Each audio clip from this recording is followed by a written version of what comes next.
लवकर घरी या म्हटलं तर तो फोनवरच ओरडायला लागला. मी येईपर्यंत जागी राहा आणि मी आल्यावर गरमागरम चपात्या तयार कर. मी गार जेवण खाणार नाही, असे प्रदीप फोनवरच मोठ्याने ओरडत म्हणाला. पण तुम्हाला वेळेचे भान सुद्धा ठेवायला हवं. यावेळी तुम्ही घराच्या बाहेर कोणते महत्वाचे काम करत नाही आहात, तर तुम्ही मित्राबरोबर मज्जा करत आहात. मी अजून थोडा वेळ तुमची वाट पाहीन, नाहीतर मी झोपून जाईन, असे संगीता स्पष्टच म्हणाली. रात्री बरोबर 1 वाजता प्रदीप घरी आला. फ्लॅट होता त्यामुळे भीतीचं कारण नव्हतं. 24 तास वॉचमॅन होते, त्यामुळे संगीताने मेन डोर आतून लॉक केलं नव्हतं. प्रदीप दरवाजा उघडून आतमध्ये आला. डायनिंग टेबलवर झाकून ठेवलेलं जेवणाचं ताट पाहून जोरात ओरडला. संगीता, उचल हे जेवण आणि परत गरम करून घे. त्याच्या आवाजाने संगीताला जाग आली नाही, पण प्रदीपची आई मात्र तिच्या रूममधून बाहेर येऊन म्हणाली, सुनबाई केव्हा झोपली आहे, इकडे आण ताट, मी जेवण गरम करून घेऊन येते. सुनबाईला तर तुझी काळजीच नाही. नवऱ्याने काही खाऊ देखी नको, पण ही महाराणी खाऊन पिऊन मस्त आरामात झोपली आहे.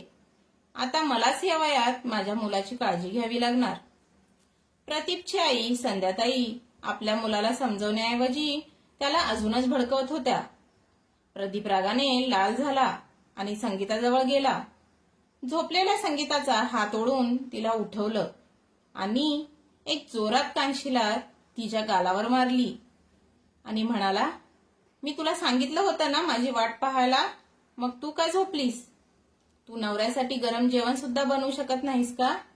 हेच संस्कार दिले आहेत का तुझ्या आईवडिलांनी? जा आत्ताच्या आत्ता जेवण गरम करून आण. रात्री 12:30 वाजेपर्यंत मी तुमची वाट पाहत होते. त्यानंतर मी गरम चपात्या बनवून ठेवल्या होत्या. आज कामवाली बाई पण आली नव्हती.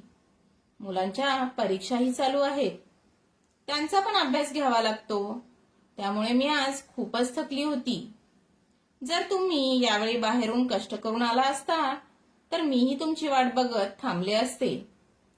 पण तुम्ही तर मित्राबरोबर ड्रिंक करून स्टार्टरच्या नावाखाली भरपूर काही खाल्लं असेल आणि मग सगळं जेवण करूनच यायचं होतं ना. उगाच रात्री 1 वाजता तमाशा करण्यात काय अर्थ आहे? रोज रोज तुमची वाट पाहून मी थकून जाते. माझ्या तब्येतीवर पण त्याचा फरक पडू लागला आहे, संगीता म्हणाली. मग परत प्रदीपने संगीताच्या गालावर एक जोरात कानशिलात मारली आणि म्हणाला, तुला समजत नाही का मी काय म्हणत आहे? परत एकदा जेवण गरम करून वाढ आणि चपात्या गरम बनव, नाहीतर तुझ्या भावाला फोन लावेन.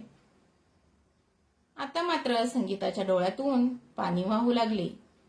तेव्हा संध्याताई म्हणाल्या, सुनबाई, तुझं रडणं झालं असेल तर पटापट माझ्या मुलाला जेवायला वाढ. बिचारा दिवसभर बाहेर काम करून थकून घरी येतो. तुझं आणि तुझ्या मुलांचं पोट भरतो आणि त्या बदलात तुझी किटकिट ऐकून वैतागून त्याने तुझ्यावर हात उचलला. त्यात एवढं रडायला काय झालंय? एवढ्यात संगीताची छोटी नणंद साक्षी रूममधून बाहेर आली आणि म्हणाली, काय वहिनी, काय हा तुमचा रोजचा तमाशा असतो? आरामात धड झोपायलाही मिळत नाही. आता पटकन किचनमध्ये जाऊन 2 मिनिटात जेवण वाढ, नाहीतर परत एकदा दादा तुमची चांगलीच धुलाई करेल. संगीता डोळ्यातलं पाणी पुसत डायनिंग टेबलवर ठेवलेलं ताट घेऊन किचनमध्ये गेली. चपातीसाठी परत कणिक मळलं. गॅसवर भाजी गरम करायला ठेवली. बाळा, लवकर घरी येत जा ना. आणि घरी येताच सुनबाईला 2 वेळा कानाखाली वाजवलीस. अरे, एकाच दिवसात सगळी कसर पूर्ण करणार आहेस का? जर सुनबाई सगळं सोडून तिच्या माहेरी निघून गेली तर? तुझ्या बहिणीचं अजून लग्न व्हायचं आहे आणि अशा गोष्टी वाऱ्यासारख्या पसरतात, संध्याताई म्हणाल्या. ज्यांनी पहिल्यांदा आग लावली त्याच आता आग विझवण्याचा प्रयत्न करत होत्या. तेव्हा प्रदीप म्हणाला, कुठे जाणार नाही ही? बाप तर राहिला नाही. माहेरी सावत्राई आणि सावत्र भाऊ आहे. त्याने पण आपल्या आवडीच्या मुलीबरोबर लग्न केलं आहे. त्यामुळे हिला तर सगळं आयुष्य इथेच घालवावं लागणार आहे. लग्न झालं तेव्हा तूच म्हणाली होतीस की बायको बरोबर दबाव ठेव, नाहीतर ती डोक्यावर बसेल. या अगोदर पण तिच्यावर कितीतरी वेळा हात उचलला आहे. तेव्हा संध्याताई म्हणाल्या, तू जर तिला असंच मारत राहिलास आणि तिला जर दुखापत झाली तर घरातली कामं कोण करणार? मला तर आता घरातली कामं होत नाही. जेव्हापासून हिची वहिनी आली आहे तेव्हापासून आठवड्यातून 1-2 वेळा तिच्या माहेरून फोन येतो. बोलता बोलता सुनबाईने 1चे 2 करून सांगितले तर. एवढ्यात संगीता गरम जेवण घेऊन आली. प्रदीपने एक घास खाल्ला आणि ताट उचलून जमिनीवर फेकून दिलं. किती तेलकट भाजी बनवली आहेस, मीठ पण खूप जास्त घातलं आहेस. 9 वर्ष झाले लग्नाला, पण अजूनही तुला जेवण बनवता येत नाही. एवढं म्हणून प्रदीप रूममध्ये निघून गेला. जर पोटामध्ये जागाच नसेल तर भरलेला ताट पण कसं आकर्षित होईल. नेहमीप्रमाणे संगीता साफसफाई करू लागली. सासूबाई आणि नंदबाई त्यांच्या रूममध्ये निघून गेल्या. प्रदीप नेहमीच संगीताबरोबर असा व्यवहार करत होता. संगीता आणि प्रदीपच्या लग्नाला 9 वर्षे झाले होते. त्यांना 8 वर्षाचा मुलगा आणि 5 वर्षाच्या मुलीचे आई बाबा होण्याचे सौभाग्य प्राप्त झाले होते. प्रदीपच्या वडिलांचा स्वर्गवास झाला होता. त्यांच्यावर त्याची आई आणि 2 छोट्या बहिणीची जबाबदारी होती. एका बहिणीचं लग्न त्याने 3 वर्षापूर्वीच केलं होतं. आता छोटी बहीण साक्षी लग्नाची झाली होती. संगीता जेव्हा 4 वर्षाची होती तेव्हा तिच्या आईचा एका गंभीर आजारामुळे मृत्यू झाला होता. तेव्हा तिच्या वडिलांनी दुसरं लग्न केलं होतं. सावत्र आई संगीताबरोबर सामान्य व्यवहार करत होती, पण मुलगा झाल्यानंतर ती मुलावरच लक्ष देऊ लागली.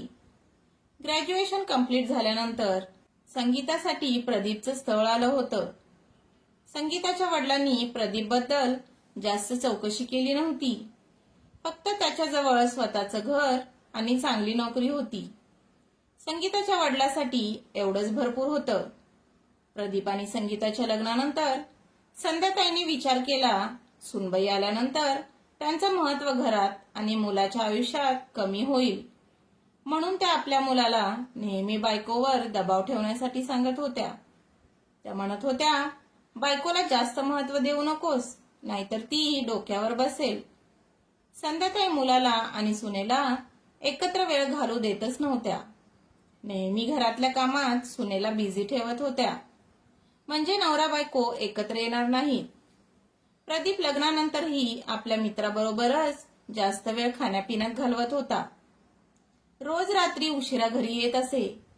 संध्याताई मुलाला समजवण्याऐवजी मुलाला सुनेविरुद्ध भडकवत होत्या. संगीता घरातील मोलकरीण बनून राहिली होती.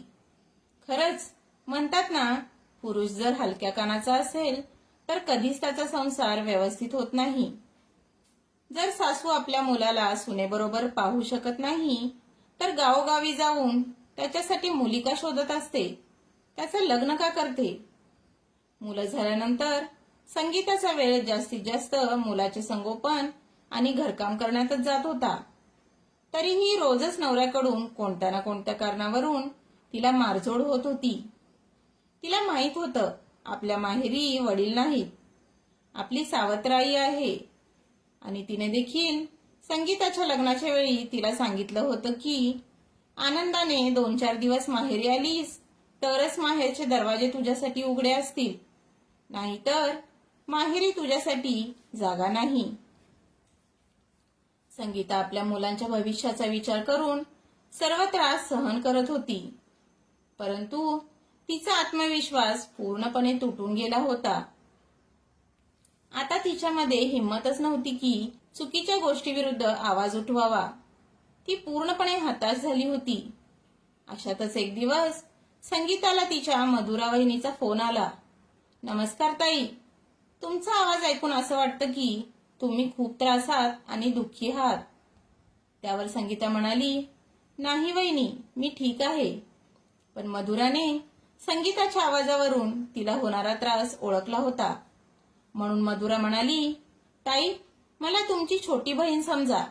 मग बहिणीच्या नात्याने तुम्हाला काही त्रास असेल तर तुम्ही मला सांगू शकता.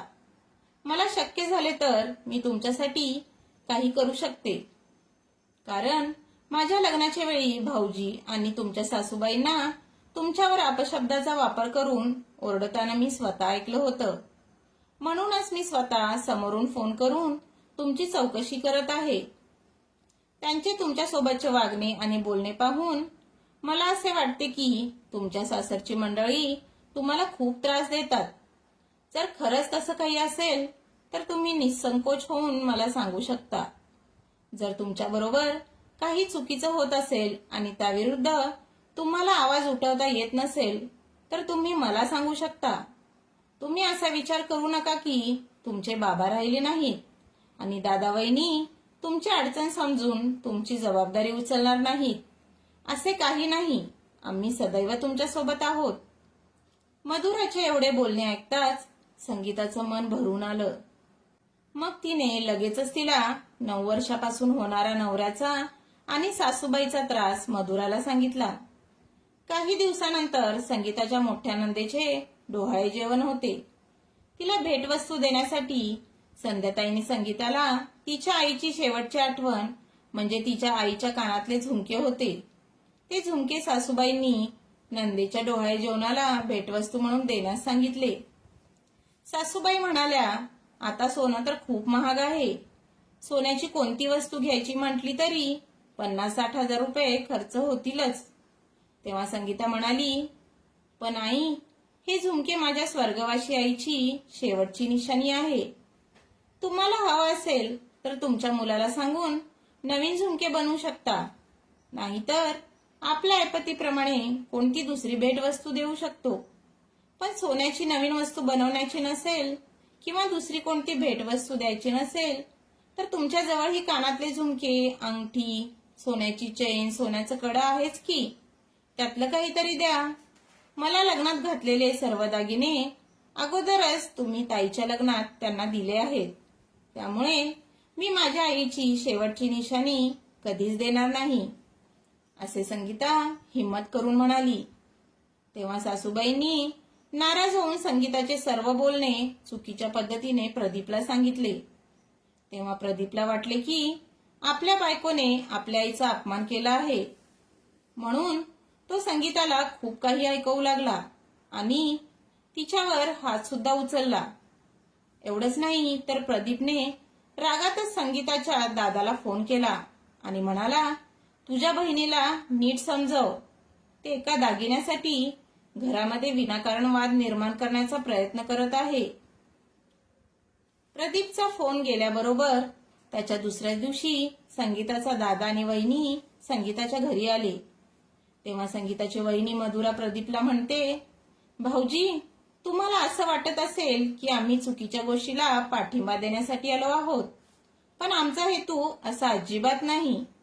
तुम्ही म्हणत आहात की ताई घरामध्ये वाद घालण्याचा प्रयत्न करत आहेत, पण तुम्हाला संगीताताईवर हात उचलण्याचा अधिकार नाही आहे. संगीताताई तुमच्यासाठी आणि तुमच्या कुटुंबासाठी कोणती गोष्ट करत नाहीत. घरातल्या सर्वांच्या आवडीनिवडी, घरातील सर्वांची कामे त्या एकट्या करतात. त्या बदल्यात त्या बिचाऱ्यांना काय मिळत आहे? फक्त तुमचे टोमणे. त्यांना ह्या घरात मोकळा श्वास सुद्धा घेता येत नाही. का? तर त्या तुम्ही तुमच्या बायकोचे सुख तुमच्या आईच्या हातामध्ये घाण ठेवलं आहे. तरीही ताईने आम्हाला कधीच काही सांगितलं नाही. पण मी जेव्हा त्यांना विचारलं तेव्हा त्यांनी मला सर्व काही सांगितलं आहे. तुम्ही ताईसोबत असे वागत आला आहात हे आता आम्हाला समजले आहे.